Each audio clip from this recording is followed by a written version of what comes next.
What is going on, guys? Matt Downs with Daily Grind Fantasy Sports here to give you the edge for this Week 6 NFL slate on DraftKings. Cannot wait to break it down. If you guys are brand new to this channel, we provide both free and paid content for all daily fantasy sports across all sports. If you could please show your support by hitting that subscribe button, notification bell, and of course smashing that like button for all of our future NFL content. If you would like to know more about becoming a better DFS player and taking down that big GPP, head over to www.dgfantasy.com. On dgfantasy.com, we give you cheat sheets for every major sport, along with ownership projections, actual projections, and strategy for every single slate. We also cover optimal cash plays as well as preferred GPP plays and stacks for specific contest sizes. We do the dirty work for you. We are also currently partnered with Fantasy Cruncher, the best optimizer in the industry. When signing up for our $30 package, you also get a $20 credit to use towards any Fantasy Cruncher product. We provide the best value in the industry. What is going on, guys? Matt Downs with Daily Grind Fantasy Sports here to break down this Week 6 NFL slate on DraftKings here with TJ and Kevin. By the way, TJ, you were singing for like the first 5 seconds of that video. I'm leaving it in there. So we're going to start out at the quarterback position. If you guys haven't watched our early look video, we talked about all these plays, but now we have ownership in this video. By the way, if you guys want to grab updated ownership, please head over to our website, dgfantasy.com. We provide all the updated ownership via Fantasy Cruncher, as well as our custom projections here on the right side. This will change because it's only Friday night. This video will be posted Saturday morning. So if you guys want to show up to a more updated stream, feel free to sign up and head over to our Sunday NFL stream, which we will be covering this slate starting at 11 a.m. going to 12. And then we'll have even more updated ownership, and you guys will need that because there's a ton of injuries to go over right now. So many that the ownership that we have here isn't completely updated. But at the quarterback situation, this is pretty solidified here. TJ, we talked about the top 4 quarterbacks in our first look video. I gave them all greens up, and we pretty much hit the nail on the head here. Lamar Jackson's the only guy that we somewhat missed, but we even talked about him. 7.4K. I feel like that's just very, very cheap, and it seems like the public is chasing that last performance. I don't know if that's going to happen again, but sure enough, I mean, 7.4K, I'm all in on paying for him at the quarterback position for cash. Some noteworthy options also to talk about. Patrick Mahomes, we already talked about. Taylor Heineke, and we literally talked about Matthew Stafford in that order for our favorite 3 options. So let me hear it. Does your situation change here? Does your opinion change on Lamar Jackson, Patrick Mahomes, Taylor Heineke, Matt Stafford? Who are you paying for? So I think it's obviously going to come down to roster construction, Matt. I think Heineke's obviously your cheap play there at 5,800. If you can, Lamar Jackson 7,400. I think it is a relatively soft price tag, but I'm not too sure how I feel about the matchup here against the Chargers. I know you guys, you and Kev both talked about how you loved that Chargers matchup last week against the Browns, and I really didn't see it, and it was 47-42. So maybe again, I'm missing something here, but the Chargers have given up the 6th least passing yards. So I'm looking at Patrick Mahomes, who's $900 more expensive, going up against a Washington secondary that's given up the 6th most passing yards. So right, but Lamar Jackson just runs; he doesn't pass. So right, I forgot. Yes, Lamar Jackson is a run quarterback. He doesn't run; he only throws, in a limited fashion. The price tag itself is cheap. They got a 26.5 team total over under. But if I can get to Patrick Mahomes, I'm calling this a get right spot here for the Chiefs. Obviously, it's been a really rough start here to the year for not only Patrick Mahomes, but the Chiefs as a whole. Maybe a little Super Bowl hangover there, but at $8,300, that's where I want to get to if I can against that Washington defense. But if I'm limited and, it comes down to roster construction, what I have for money, Heineke's definitely where I'm going at 5,800. I don't mind the Stafford at 6,700, but I think my order for cash is going to go Heineke 1 at 58. Patrick Mahomes 2 at 83. And then, if I get a Lamar Jackson or a Matthew Stafford, that's where I happen to land. I'm okay with it. But those 2 guys are the 2 guys that I want to be looking to roster. All right. Let's hear it, Kevin.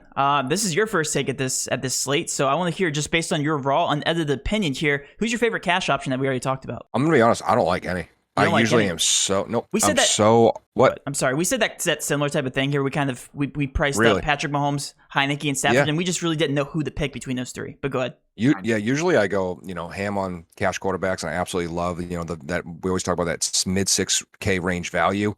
I just can't get behind it right now. I'm just looking around. Like I gotta be honest. Heineke, think he's a solid quarterback. He scares the shit out of me in cash. I mean, for 5,800, I get the ideology behind it. I get the matchup is fantastical, but I'm looking at the fact that he got 12 points last game and has a 10-point game on the season as well. And when we're talking cash, we want consistency. We want a Jalen Hurts. We want someone who's at least got a floor and a ceiling that's somewhat, relative. Not loving anything in the cash games field right now. If I had to pick, gun to my head, just for the rushing upside and not just recency bias, but how he's been doing all year. Probably we're looking at Mahomes and Jackson. I think they're pretty similar, and one is $900 cheaper. We're talking about that floor. Lamar Jackson in 2021 to 2022, his floor so far is 20 points. His ceiling's 45. Obviously, that's probably his real ceiling. He'll never hit that again. Yeah. But at 20-point floor, absolutely makes me feel a little more comfortable taking him as long as he's on the field. So I definitely like him probably as my best cash games option. I don't know. Heineke scares the shit out of me for cash. Yeah, well, in preseason, his real floor is 1.16 points, so you got to consider that too. So yeah, preseason counts. All right. I actually agree with you, Kevin. Lamar Jackson, like if I had to choose one of these guys, like the most confident I'm in here is Lamar Jackson. But just depending on your build here, I would definitely prefer. I could definitely get to Taylor Heineke here at 5.8K, just depending on how the wide receivers look. But I will say this. Because there's so much additional value here at the running back situation, I think that we're going to have to pay up for Patrick Mahomes or Lamar Jackson. And either one of those guys, I'm definitely cool with playing here in cash. But yeah, completely agree with both of you guys and all your takes there. Let's go over to some GPP options here at the quarterback situation. I'm not going to lie. I really like Justin Herbert here at 7.3K because that price tag is very awkward. And we have him projected as the 5th best overall quarterback on the slate here in terms of our custom projections. I know the matchup isn't ideal, but like you said, TJ, that Cleveland Browns matchup didn't make any sense. So 7.3K, I feel like he's just been lights out. We know we love the weapons he's had here. Eckler's been on fire. Everything's going perfect for this offense, and I really do like the ceiling potential here for a 7.3K price tag. Sam Darnold against Minnesota, 6.1K, just got a price drop. Feel like if he goes out and scores 2 touchdowns with his legs, which, again, we have no idea what that's going to look like going forward, then, yeah, he's going to break the slate here. So 6.1K, definitely like him to bounce back here versus the Vikings. Those are my 2 favorite GPP quarterbacks. TJ, who are some of your favorite GPP quarterbacks? Yeah, so just looking at ownership and how condensed it is there with Lamar Jackson at 7,400, I think going to Herbert, Matt, and getting a guy that's 10% less owned almost makes total sense to me. I'm also looking at Aaron Rodgers in that range at 7,200. Good matchup there against Chicago. I can't put my thumb on it if I think this game is going to be relatively low scoring or if Justin Fields can potentially keep up there with Rodgers. But, if it does potentially shoot out like Rodgers at 7,200 at sub 2% ownership, I think is a really good pivot off of a guy like Lamar Jackson at 7,400 showing 12% ownership. So those are 2 guys that I'm currently looking at. Well, because I also am looking at Herbert. That was the guy I was going to talk about as well. Sorry. There are some other interesting plays. Mac Jones at home against at $5,200. We saw in the matchup against Tampa Bay, he had his ceiling type game there. He had 40 attempts against Tampa as well, completing 31. I think if this game shoots out, you're going to see a lot of Mac Jones here. I think you're going to see a lot of dump offs, a lot of screens, etc. I think he could potentially have a big game. I also do like the Pats to keep it competitive. They're 3.5 point spread right now. I kind of like that. Yeah. So I like Mac Jones there at 5,200. Again, I don't necessarily think the ceiling is there just in terms of Mac going out and getting you 25, 30 DraftKings points, but I think he can get you 20, and at 5,200, I think that's really good value. Joe Burrow also at 6,300 is somebody that I really love, but he is showing 7.4% ownership. He might be my favorite just in terms of a guy I want to be overweight on against that porous Detroit Lions. Hey, I liked him last week too, and I think he lit it up, right? He was pretty good last week at 6,100. He got the price bump. That whole game with Green Bay was an anomaly. The fact that it was only 25 to 22. I don't understand how they didn't each score 40 points, but I digress. Yeah, I think those are some guys I'm looking at. I think Burrow and Aaron Rodgers are 2 guys that I want to be overweight on. Kevin, did we miss anybody? Do you like anybody else here for GPP at the quarterback? Did TJ, you touch on Kyler there? We did. I didn't. I don't know how I feel with Kyler and the injuries, but yeah, let's hear it, Bones. Just judging off recency bias, we saw the game last week that we just talked about. Kyler has that ceiling. We're at 7,900. He can absolutely still be the optimal quarterback on the slate. He scored over 34 points in 2 games this year, which is obviously crazy. I agree with everything you guys said with Herbert. Herbert is my favorite play on the slate for GPPs. He has a favorable matchup, and pardon my French, but the Ravens have been stinky. Brutal. Wentz lit them up, and now you got one of the guys that's in the hunt for MVP right now. An actual Crazy. quarterback with Mike Williams looking like a young Randy Moss. You got, obviously Keenan Allen, Eckler catching everything. I just think the Ravens have allowed the third most passing yards to quarterbacks right now. That's crazy. Which is not to something. see. It's crazy to see. I picked up the Ravens defense in the beginning of the year and was like, they should not be on the floor. Right. I'm throwing them back on the floor and putting them on the floor, digging them 6 feet deep, leaving them. Now there. I got a question for you guys because you both are such Keenan Allen truthers, and I've had indifferences so far this year. Mike Williams or Keenan Allen right now? Rest of the year? Yep. Mike Williams. Just because, and honestly, it's not necessarily. Assuming they both stay healthy. Yep.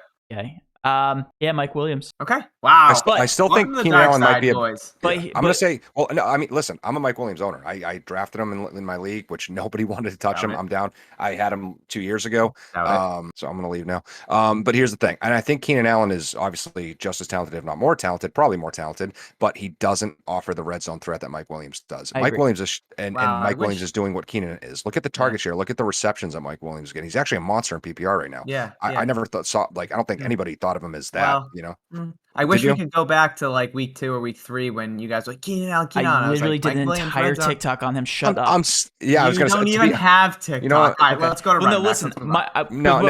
Matt deserves this one. Matt deserves this one because he fell in my draft, and I was like, I like Mike Williams, I like his talent, but I wouldn't have drafted him if Matt didn't sell me on the stat analytics from last year and how he's supposed to be poised for a breakout year. Matt's one of the only person I've heard say that. TJ, you think Samaje Perine's the best running back in the league, so I don't really know. But I'm going to give my 2 cents about Keenan Allen. The only reason let's go ahead and move on to running backs. The only reason I like Keenan Allen from a DFS perspective is because they always disrespect his stupid price tag. That's the only reason I love him every single week because of the amount of targets he gets. That's it. Well, the new Boston town. Okay. All right. Anyway, running backs. All right. We're going to run this segment a little bit differently because I have in front of me all the injury updates, and they are just not updated in Fantasy Cruncher in terms of the ownership. So I'm going to read them out for you guys so you guys can pay attention. And we're just going to kind of play a game here, kind of guess our favorite chalk plays because there's so many here. And I'm going to pitch it to you guys after I read off. Nick Chubb's out. Kareem Hunt. Huge bump, right? We all know about Kareem Hunt and possibly the backups there we'll talk about here in a little bit. Darrell Williams is in for CEH. That's been a thing all week. Darrell Williams, though, is still not showing that crazy of ownership, which is actually kind of surprising at a 4.9K price tag. Booker's officially in for Saquon. We knew that. Dalvin Cook's officially healthy. We did not know that in our first look video, TJ. So Dalvin Cook is not questionable. He's fully quote unquote healthy to go. Hubbard is officially in for McCaffrey. McCaffrey's officially out. Hubbard had a very good game last week. Is 5.9K. Last but not least, we have Damian Williams out for COVID. Bump to Herbert, and Montgomery is still out. So Herbert should be getting 20 to 25 carries, in my opinion. Also, Duvernay.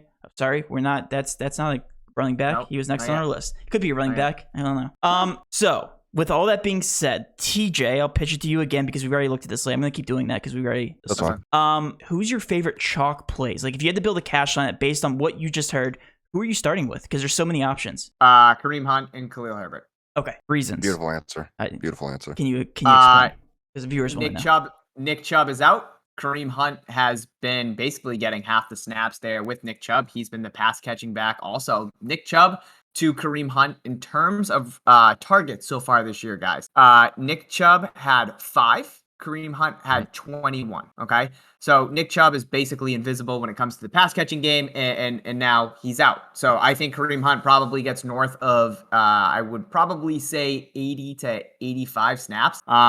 They have Felton as well that potentially could get some looks, but yeah, you're going Kareem Hunt at 6,200. He's going to be the chalkiest guy on the slate. And then I think Khalil Herbert, Matt, like you talked about, we've seen how run heavy this offense has become for Chicago since Justin Fields has been implemented as the starter.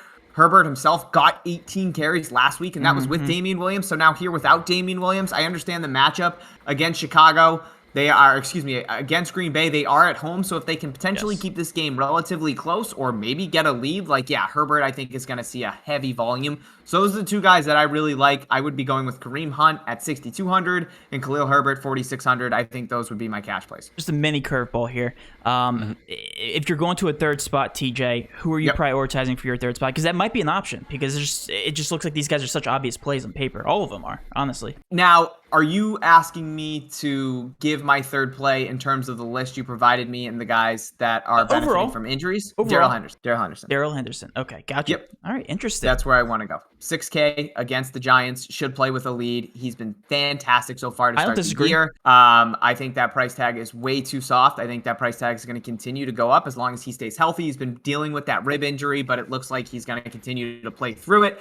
We've seen Sony Michel at times kind of get in here every so often, but it is Darrell Henderson's backfield. He continues to be that workhorse in terms of snaps per week. I know he only played 66% of the snaps last week, but I'm not looking too far into that. I think he's going to be an 80 to 85, 80 to 90. He's been so offensive snaps per week. So yeah, that would be my third play there. I think Darrell Henderson. So Darrell Henderson, Kareem Hunt, and Khalil Herbert are the three guys that I'd be looking at. But that doesn't mean that Darrell Williams is a bad play. There's so many good plays. Booker are bad plays. They're both really good plays. There's a ton of good running backs, but that's just what I like. Yeah, this position just in terms of value is insane. I honestly don't think we'll get a better week than this week for running back value. Kevin, let me hear your thoughts on your favorite value plays here for cash and who you would prioritize. And yes, you can use the rest of the list that I didn't mention. I don't think there's too much extensions on this list. I think you absolutely crushed it. As you talked about, TJ, the Darrell Henderson matchup and just where they should play ahead. He's been super consistent, as we know. Did you talk about DeAndre Swift at all? I didn't talk about DeAndre Swift. So I'm just looking at his ownership and his price tag. I know he's banged up, but he's such a PPR monster. I find it hard to believe that he wouldn't, especially in this matchup, that he wouldn't have at least a solid floor game as long as he plays. But yeah, other than that, I think you hit all of them. It's just, this is the way it is when you have this many decent pay down options. You want to pick the right ones, and if you don't know, I would just chase the ownership at the time of lock. That's the way I'd probably do it. Don't get too contrarian. Yeah, for cash, obviously. Do you want to talk about anybody else for cash, Kevin? Nope. I'm almost disappointed in you. Do you only talk about Booker? Hubbard? No. Booker or Hubbard? Who do you want? What is wrong with you? Do you only talk about this player when he sucks, but when he goes off for your fantasy team, you just don't talk about him? Jonathan Taylor is in the best matchup. He probably has. I like to get weird. It's not spicy anymore. Now it's obvious. I told you he's the GOAT. He's the GOAT. Don't talk to me. He's popping up for me. Like 6.6K, Jonathan Taylor. This is a game script that completely favors him. Like he should get the ball the entire game because he should be beating these guys. Is the spread still 9 points?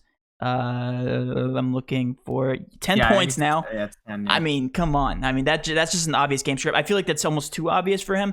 But at 6.6K, based on what he's been doing, he should get more than 20. He honestly should get more than 20 carries as long as he stays on the field.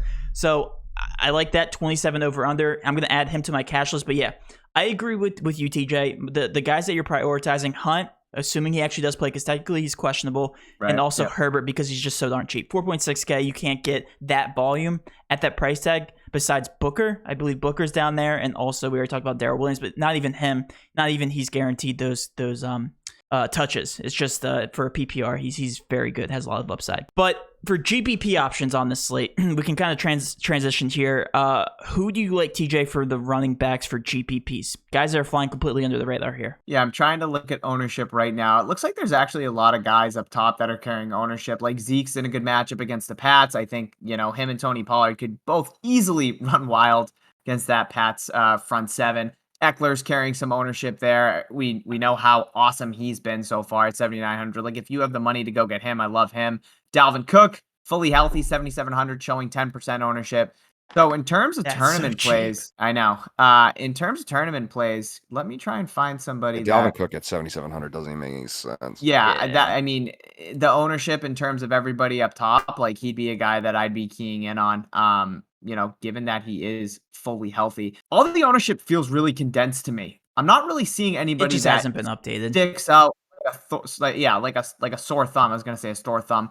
Joe Mixon at 6,400 is interesting against Detroit if Cincy can get a lead. Like I love the whole entire Cincinnati offense against Detroit. Like I'm really big on Burrow, Chase, Higgins, etc. So Joe Mixon, if he does play, which it looks like he should, and get his normal workload, which again, it looks like he should, he's somebody that I'd be looking at 6,400.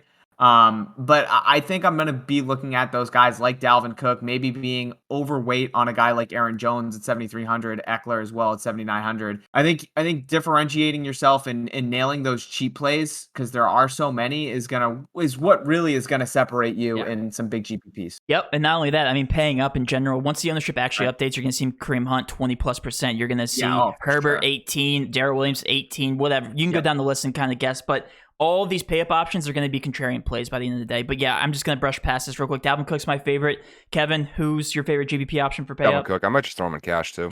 Honestly, it's so cheap. Yeah. I mean, he doesn't have bad games. I know it's a tough matchup, but he doesn't have bad games. So I don't care if he's hurt. I don't know what to believe there. Well, with I the care if report. he's hurt. Right. I don't know how you go from not playing and then just completely off the injury report based on an upper ankle sprain or whatever it is. But so I don't know. But yeah, Dalvin Cook definitely worth it if his ownership continues to go down. Right now he's at 9.6. I expect that to be cut in half by the time of lock. But yeah, let's go ahead and move on to the wide receiver position here. For wide receivers, this is going to be a pay up type of week because we have Davante Adams yet again. 9K, talk about consistency. Feel like you can just never go wrong. Matchup proof, obviously, to this point against Chicago. Cooper Kupp, 7.9K. You can almost say the exact same thing there based on his target share. Top 6 ownership. Look at all that red. That's some expensive 6 boys right there. Yes, it is. Yeah, there's a ton of expensive guys here. McLaurin, 7.1K. Jamar Chase, 6.7K. 6,700 for Jamar Chase. I was about to say, the big leagues. Yeah, well, I was about to say that might be the cheapest we see him because he's just been that dominant up to this point. Yeah, but I mean, look at his last price tags. It's not even close. No, I agree. What was his most expensive price tag before that? Not to interject, but I mean, not telling. Telling. What was it? It was 5.9 2 weeks ago against Jacksonville. Yeah, it hasn't been. That's fucking crazy. $800 more. Yeah, that's crazy. Yeah. All right, so he's let's. Not crazy. He's a stud. Okay, let's hear it, TJ. Who are you prioritizing for cash? Are you paying up since we are paying all the way down for running backs? Yes. McLaurin's the guy that I'm looking at there at 7,100.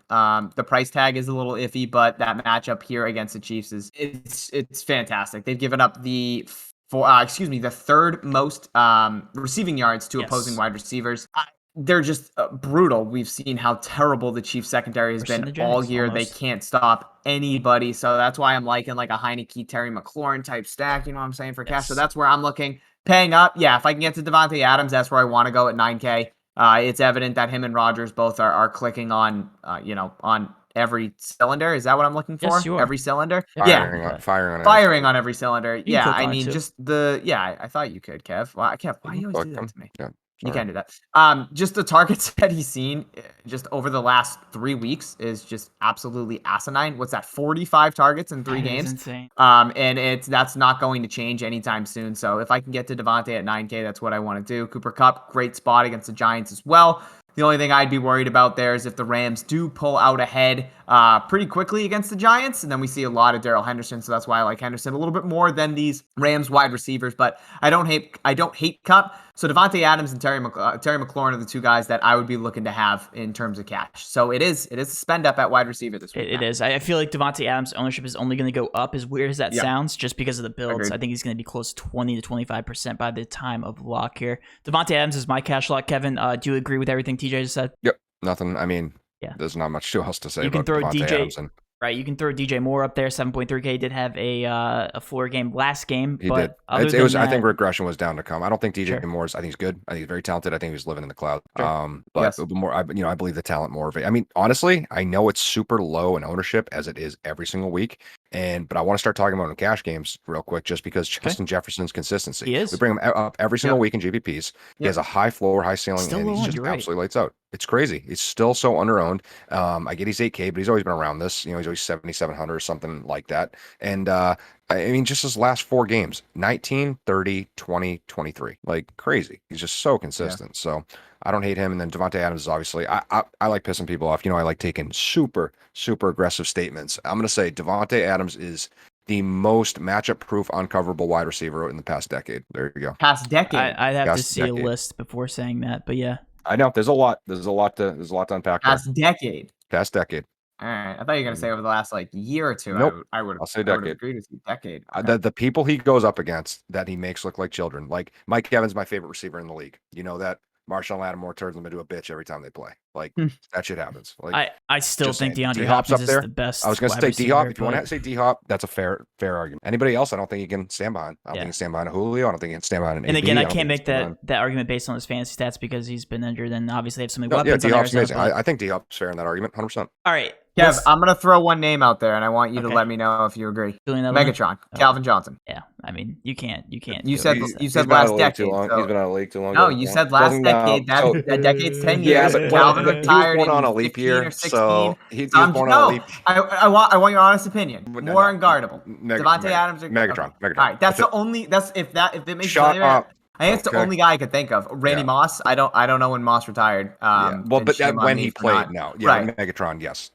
I was about to say, because TJ, you probably just saved him from like an entire comment section going at his throat. So, but again, sorry, not to interject again. All right, so Randy Moss you retired turn in this into 2012. piss So people if you want to talk decade, you think Devontae Adams is more Randy Moss? Then 2012, Randy Moss in a wheelchair. Yeah. Sure. you sound like Skip, or no, you sound But like. I'm gonna say this too, and this is another ballsy call and statement I have that pisses a lot of people off. Screams, go, Kev, hit us. Megatron is talent-wise, pound for pound, the best receiver in history. No, I actually better than Randy Moss, better than Jerry Rice, better than T.O. I agree with that. I do.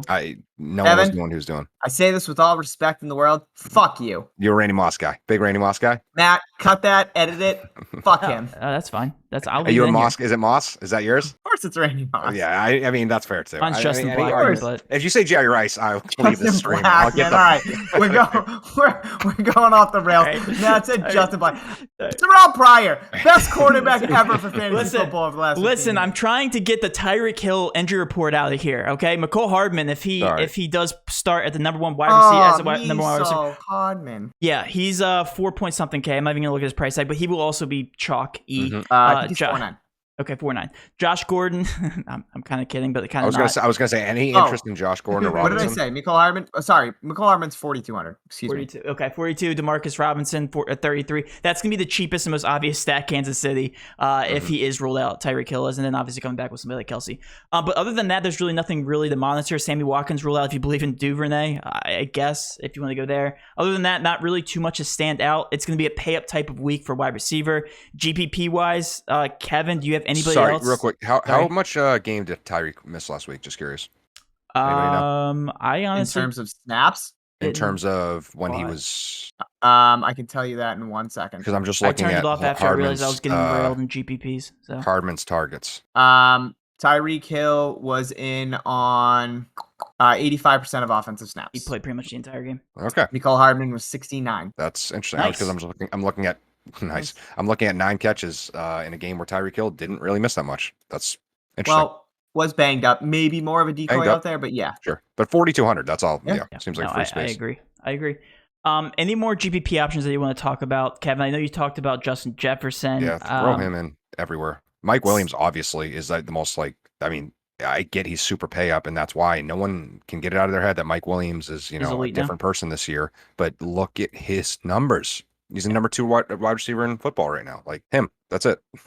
Right. No, I agree with that. And just given that offense in general, Keenan Allen thrown into that same thing. We already had this debate, $6,400. Also just continue to be disrespected in terms of his volume. TJ, do you have any favorite wide receiver GPP plays? Justin Jefferson, AK. The ownership doesn't make any sense.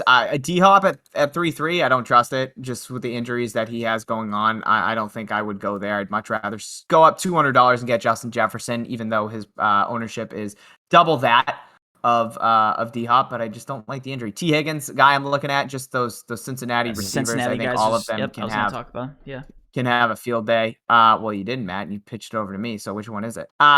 Two cheap guys I'm looking at: Adam Humphries and DeAndre Carter. I just keep talking about this Washington matchup against Kansas City. Yeah, I think they have some decent floors here. Samuel's back dead again, right? Samuel's back dead. Curtis Samuel's dead again. Logan Thomas. Logan Thomas continues to be out, a game where they're going to be trailing at home, or should be trailing at home. So those are the two guys that I think have some decent upside. DeAndre Carter had 8 targets last game. So you guys keep bringing up this Washington game. I gotta ask. Any interest in Antonio Gibson? Just because we have not seen him be the prolific pass catcher we know he can be. No, okay. Too much. No, I did early on in our first look, but after all these injuries, he's not even scratching the surface, in my opinion, in terms of ownership. Figured I'd talk about it. I mean, if he had more in the pass game, Kev, I know. He's a wide receiver. Converted. He should. I don't get it. I'm frustrated. McKissick is he owns the backfield in terms of targets. But yeah, I mean, Antonio Gibson, if he gets more work out of the passing game in a game where they're going to be trailing, then yeah, I would absolutely love him in this spot. But I think I'm gonna be going to McLaurin and then those cheap wide receivers there for Washington with Humphreys and DeAndre Carter. So that's kind of where I'm at right now. Okay. Jacoby Myers, another guy that I'm really interested in, but he is showing 10% ownership. I just want to say too, I like the ownership too of the Cowboys. I like their wide receivers kind of coming down to earth a little bit where they weren't, Yeah. Who was it last week or 2 weeks ago? CeeDee Lamb was like number 1 or 2 in ownership, and I just hate that because I think they're just gonna have their boom and they're gonna have their bust weeks. But Always. perfect for GPP. Yep. Yeah, that was their game against. Was that against Philly when they were all wicked high owned, or it might be Carolina? I can't remember which game. That it was. Well, hold on. That was a showdown, TJ, I believe. I think against Carolina it was. Okay. No, Carolina was sure? a Sunday game. I remember that. I don't really care anymore. I'm over it. No. The one game where they both carried a lot of ownership was against the Chargers because I remember Keenan Allen being right up there. Remember that? Yes, it was that game, and then it was a double stack. You're right. It was against the Chargers. Yep. All right. I feel like we're just talking now. Let's go ahead and move on to the tight end picture. We always spend way too much time on wide receivers, but at tight end is Travis Kelce if he does play. Oh, injury designation's off. Didn't know that. So I guess he is playing. 7K. Guess what? He's a top wide receiver this week probably. 31 Vegas total for the Chiefs. Are we paying it for Travis Kelce, TJ? Is that the obvious choice? If you have the money to do it, yeah.